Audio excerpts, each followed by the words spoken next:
Hey guys, it's the Restaurant Mentor, and we're back with another video. This one detailing the business side of managing a restaurant. The profit and loss P&L statement is one of the most critical financial documents for any restaurant. It provides a snapshot of a restaurant's financial performance over a specific period, typically monthly or quarterly. The P&L outlines revenues, expenses, and profits, allowing restaurant owners, managers, and investors to gauge the financial health of the business. This guide aims to help restaurant operators understand the structure of a P&L statement and develop the skills necessary to analyze it effectively. By mastering the analysis of this document, you can make informed decisions that can drive profitability, cost control, and overall success. Understanding the structure and components of a P&L statement. A typical restaurant P&L consists of several sections that break down the revenue and costs of the business. Here's how each section is structured. Revenue sales.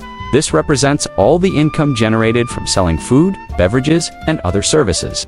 It includes categories such as dine-in sales, takeout, delivery, catering, and bar sales. Cost of goods sold (COGS). This refers to the direct costs of producing the items sold, primarily food and beverage costs, but also packaging and other direct production expenses. Gross profit. Gross profit is calculated as revenue minus COGS. It represents the money the restaurant has earned after covering the direct costs of providing food and drinks. Operating expenses. These are indirect costs associated with running the business, including labor, rent, utilities, marketing, insurance, supplies, and depreciation. Operating income. Operating income is the difference between gross profit and operating expenses. It's the profit made from core business operations, non-operating income and expenses. This section may include income or expenses not directly related to the day-to-day operations of the restaurant, such as interest, loans, or gains. Losses from asset sales. Net profit, net income. This is the final figure on the P&L statement. It's calculated by subtracting all expenses, including operating, non-operating interest, and taxes, from total revenue. Net profit is the ultimate measure of a restaurant's financial success. Understanding financial periods. Monthly, restaurants typically prepare monthly P&L statements to track financial performance on a short-term basis. Monthly reports allow for quick adjustments to operations. Quarterly, some restaurants may analyze their performance on a quarterly basis to evaluate longer-term trends. Annually, for tax and long-term planning purposes. An annual P&L statement is necessary for a comprehensive view of the restaurant's performance. Revenue analysis. Sales categories.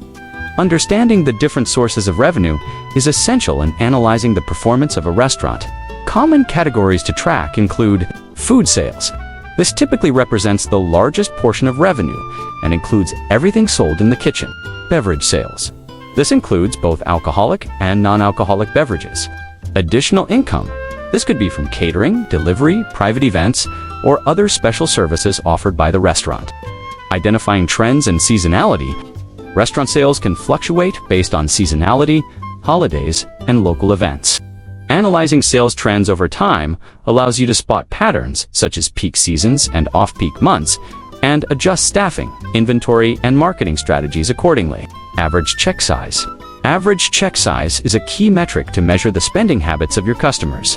It's calculated by dividing total sales by the number of guests.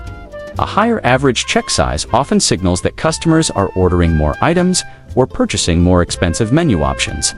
Cost of goods sold (COGS). Analysis. Calculating COGS.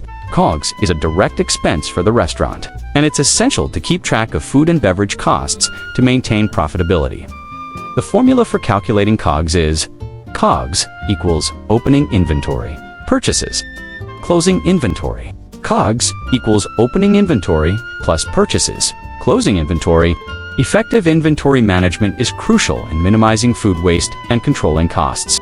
Understanding the ideal food cost percentage, typically 28 to 35% of total sales, will help you benchmark your COGS and take corrective actions when necessary. Analyzing food costs. To analyze food costs, consider the following. Food cost percentage. Calculate food cost percentage by dividing the total food costs by total food sales and multiplying by 100. Portion control. Ensure that portions are consistent and recipes are followed strictly to minimize overportioning and wastage. Menu engineering: regularly evaluate the profitability of menu items and remove or replace underperforming items. Beverage costs. Similarly, beverage costs must be analyzed closely, especially for alcoholic drinks. Beverage cost percentage can vary significantly depending on the type of establishment. For example, fine dining versus casual dining. Labor and operating expenses. Labor costs. Labor is typically the second largest expense for restaurants, often ranging from 25% to 35% of total sales. Labor costs include wages, benefits, payroll taxes, and tips. To analyze labor costs: labor cost percentage. Divide total labor costs by total revenue to determine what percentage of sales is spent on labor. Overtime and scheduling. Avoid excessive overtime. And schedule staff based on forecasted sales to ensure efficient labor usage. Staff turnover and training. High turnover rates increase recruitment and training costs. Investing in employee retention can reduce long-term labor expenses. Rent and occupancy costs. Rent is a fixed operating cost that can significantly impact profitability, especially in high-rent areas. Rent should typically not exceed 6 to 10% of total sales. If it's higher, you may need to renegotiate your lease or consider other cost-cutting measures. Utilities and other operating expenses. Utilities including electricity, water, and gas, as well as other operating expenses like insurance, marketing, and office supplies, should be reviewed regularly to identify opportunities for cost reduction. Energy-efficient equipment and bulk purchasing can help reduce these costs over time. Profitability metrics: gross profit margin. Gross profit margin is calculated as gross profit margin equals revenue times 100. Gross profit margin equals revenue COGS, times 100.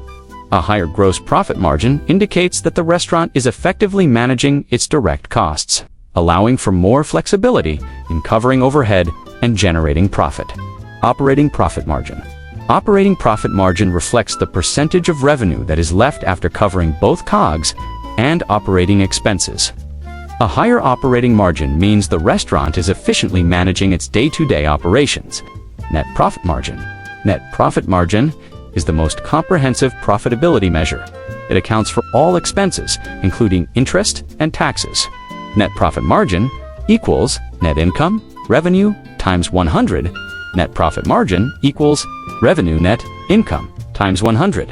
A healthy net profit margin, typically 5 to 10% for restaurants, is a good indicator of overall financial health. Interpreting financial ratios and benchmarks. Key financial ratios. Financial ratios help restaurant operators understand their financial performance relative to industry standards. Some important ratios include food cost percentage, 28 to 35%, labor cost percentage, 25 to 35%, operating profit margin, 10 to 15%, net profit margin, 5 to 10%. Comparing against industry benchmarks. Benchmarking your restaurant's P&L performance against industry averages can help identify areas of strength and weakness. Use industry reports or consult financial advisors to understand what constitutes typical performance in the restaurant sector.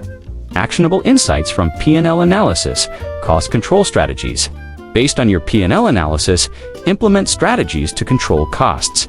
This might involve renegotiating supplier contracts, optimizing portion sizes, reducing waste, and scheduling labor more efficiently. Menu optimization. Use P&L insights to analyze the profitability of individual menu items. Identify high-cost or low-margin items and adjust pricing or consider removing them from the menu. Increasing revenue. If your P&L analysis shows a trend of declining sales, consider strategies to boost revenue. Financial forecasting. Use historical P&L data to create forecasts for future performance.